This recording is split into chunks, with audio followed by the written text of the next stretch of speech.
오늘도 복된 새벽입니다. 하나님께서 우리에게 주시는 통독의 본문은 출애굽기 3장에서 4장까지의 말씀입니다. 그 가운데에 오늘 함께 읽을 본문은 출애굽기 3장 1절에서 12절까지의 말씀입니다.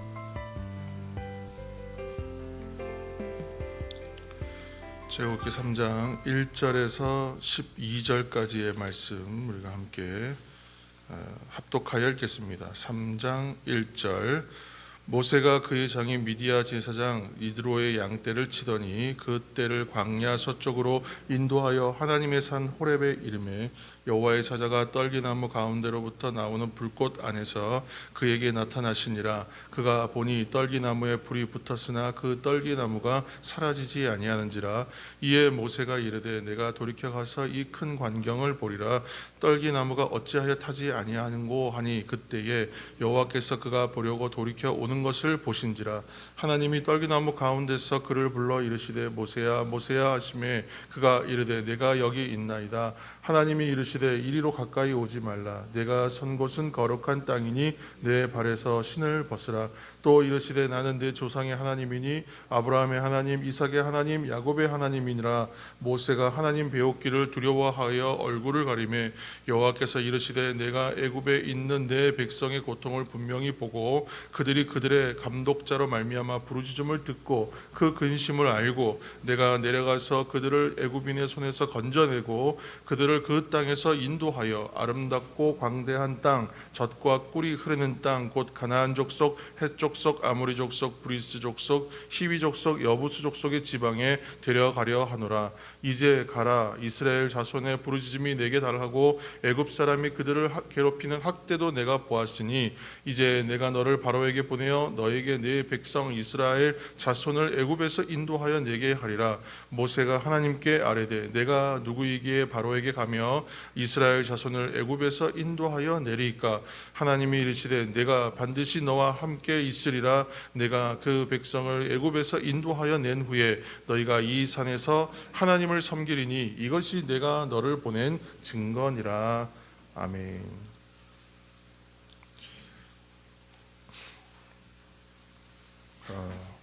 또 태풍이 또 하나 오고 있다고 해서 또 포항 쪽에 있는 지인이 벌써 바람이 많이 분다고 저녁부터 얘기를 합니다. 그래서 이미 좀 피해가 있는 상태에서 또 비가 오고 또 바람이 불고 하면 또 누적될 수가 있어서 큰 피해 없이 지나갈 수 있도록 우리 함께 기도했으면 좋겠습니다.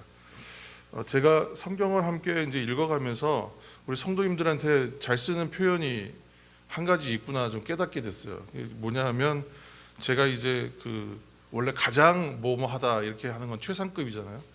최상급은 원래 하나만 있어야 되는데 제가 말하다 보니까 가장이란 말을 되게 많이 쓰고 있더라고요. 제가 그래서 왜 이제 이 말씀을 드리냐면 오늘도 또 그런 말씀을 드리면서 시작할 거기 때문에 오늘 본문 중에 출애굽기 3장은 이 구약에서 가장 중요한 장이다. 구약에서 가장 중요한 장이다라고 말해도 이 지나친 말은 아닐 것 같아요. 왜냐하면 이 출애굽기 3장은 이스라엘의 해방 또 구속을 위하여 모세를 부르시는 소명에 대한 이야기가 나오는 그 장면이잖아요. 그래서 또 이 장면에서 하나님께서 스스로 자신이 어떠한 분인가를 알리는 장면이기도 합니다. 그래서 하나님께서 자신을 알리시는 장면이 나오기 때문에 가장 중요한 장이다. 출애굽기 3장은 그렇게 말할 수 있을 것 같아요. 신약과 구약 사이에 시간적 공백이 존재합니다. 대략 한 400년 정도. 그래서 이것을 이제 신구약 중간기라고 이제 보통 얘기하는데 또 요셉부터 이 출애굽까지의 기간이 약 한 400년 이상 또 공백이 존재합니다. 이 시간에도 약 중간기가 또 있다는 거예요. 그리고 이제 모세가 등장합니다.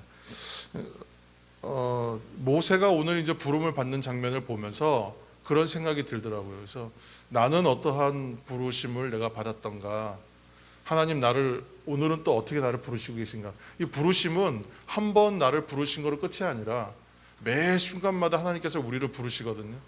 이것은 이제 최초로는 우리가 하나님의 구원의 자녀로 부름받는 큰 이제 결정적인 부르심이 있지만 우리의 매 순간마다 사실은 하나님께서 우리를 부르고 계시다는 거예요. 그래서 우리가 어떤 부름을 받았는가 이것을 이제 알게 되면 뭐 우리 하나님의 섭리도 깨닫게 되고 하나님께서 나를 향한 목적도 깨닫게 되고 하나님이 나를 향해서 무엇을 어떤 결실을 맺기를 원하시는 것도 발견하게 돼서 성도의 삶의 방향성이 사실은 계속 거기서 확인될 수 있는 것입니다.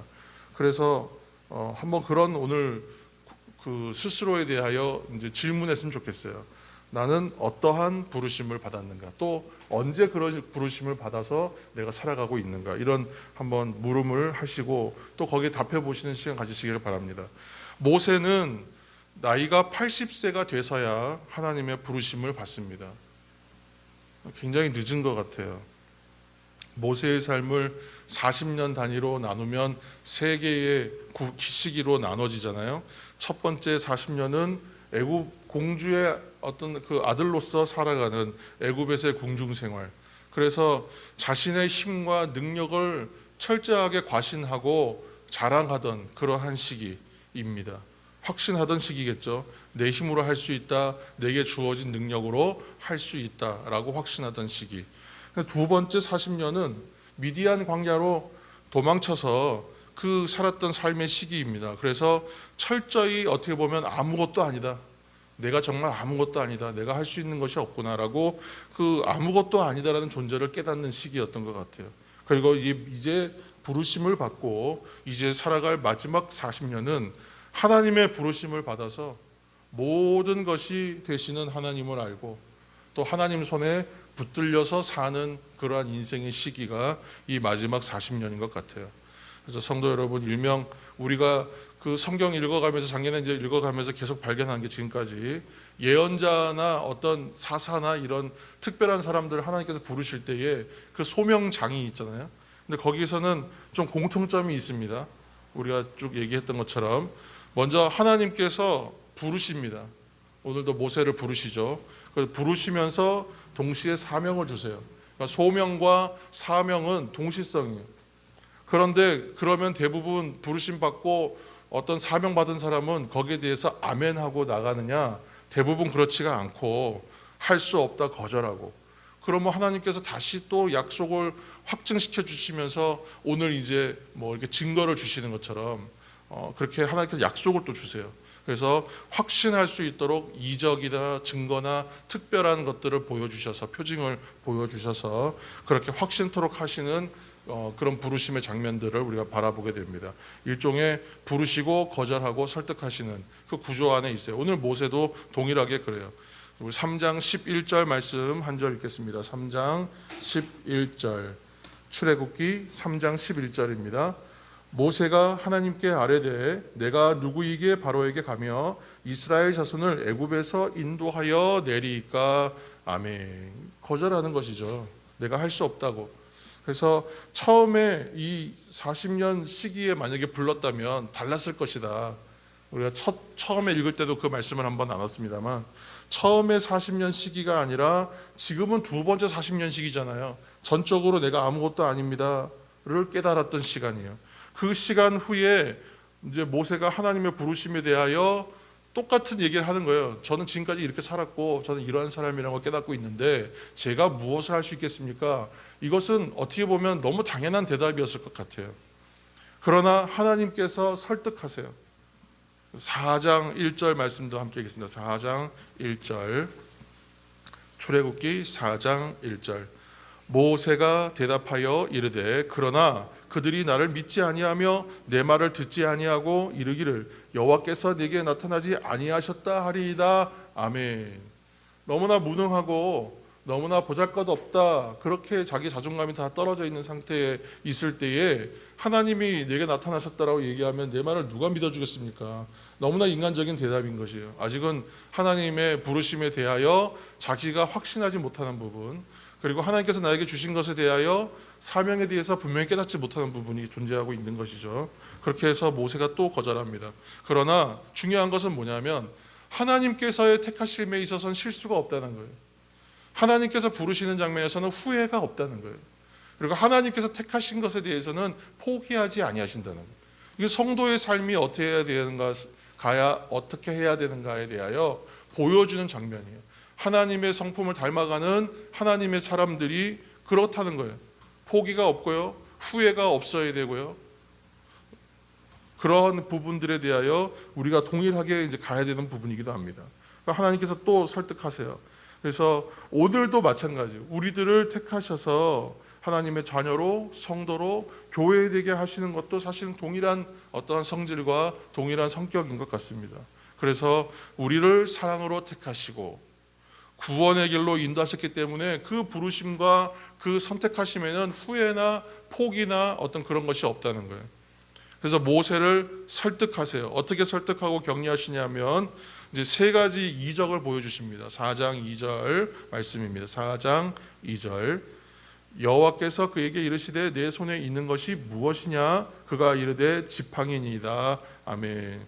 어렸을 때 그 10개라는 이제 아주 대작이잖아요. 지금 최근에도 보니까 뭐 EBS나 이런 데서 또 갑자기 무슨 시즌이 되었나 저거 좀 생각이 들 만큼 뭐 더 바이블 뭐 이런 제목으로 해서 시리즈를 또 방영하고 있어요. 성현이도 저희 아이도 한 편을 재밌게 봤는데, 이 이제 10개라는 이제 드라마식으로 된 영화를 보면 거기에서 아주 이 장면을 잘 고증을 하고 있는데, 지팡이를 이제 가지고 변하게 하여 뱀이 되게 하고 다시 그 꼬리를 잡으면 다시 지팡이로 변하는.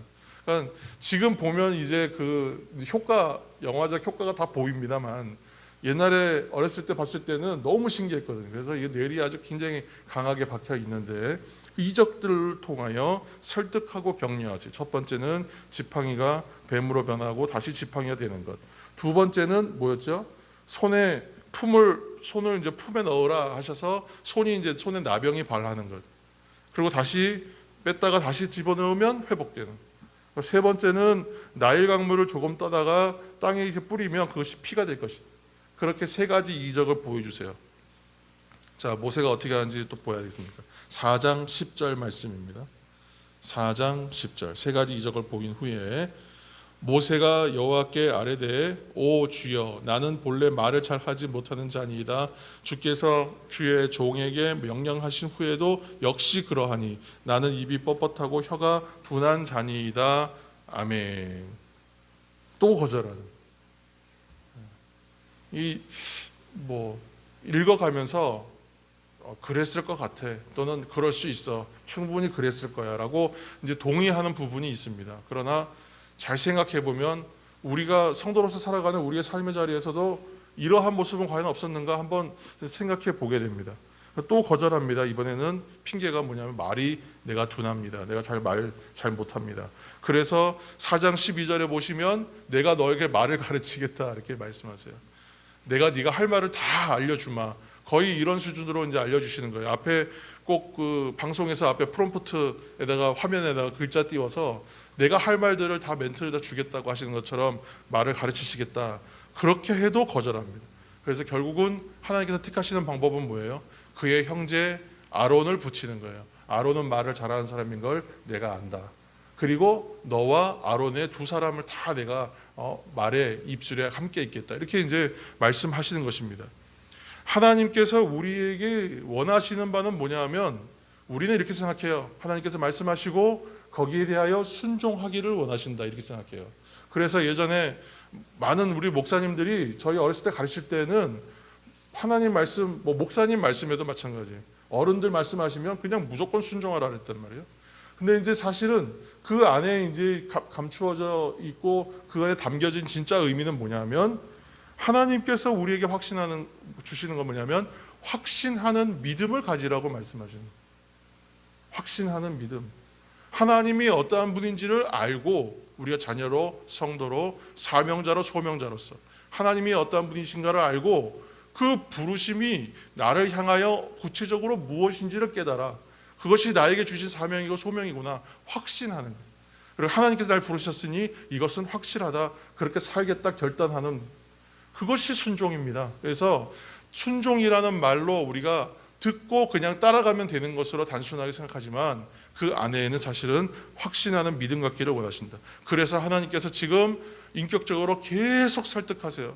그가 납득할 수 있는 방법으로 설득하세요. 그래서 지금 그 확신을 심어주시고 있습니다. 모세는 자신의 본 모습이 그대로 드러나 있습니다. 모세가 우리가 위대한 인물이라고 얘기했지만 모세의 시작을 보세요. 스스로 너무나 무능력한 존재임을 지금 드러냅니다. 그리고 하나님께서 함께 하실 때에 그의 인생이 변화되는 거예요. 하나님이 주시는 능력을 전적으로 의지하게 되었을 때부터 그가 민족의 지도자로 서게 되는 거예요. 그리고 하나님의 이 구속사, 위대한 구속사의 정말 중요한 인물로 등장하게 되는 것입니다. 새벽의 성도 여러분, 오늘 말씀 가운데에 하나님께서 모세를 부르실 때에 3장 4절 말씀을 여러분 눈으로 한번 보시면 어떻게 부르시냐 하면 모세야 모세야 이렇게 2번 거듭해서 그 이름을 부르세요. 성경에 2번 반복되는 것은 대부분 그렇다고 했죠. 긴급한 것이다, 확실한 것이다, 중요한 것이다 그랬어요.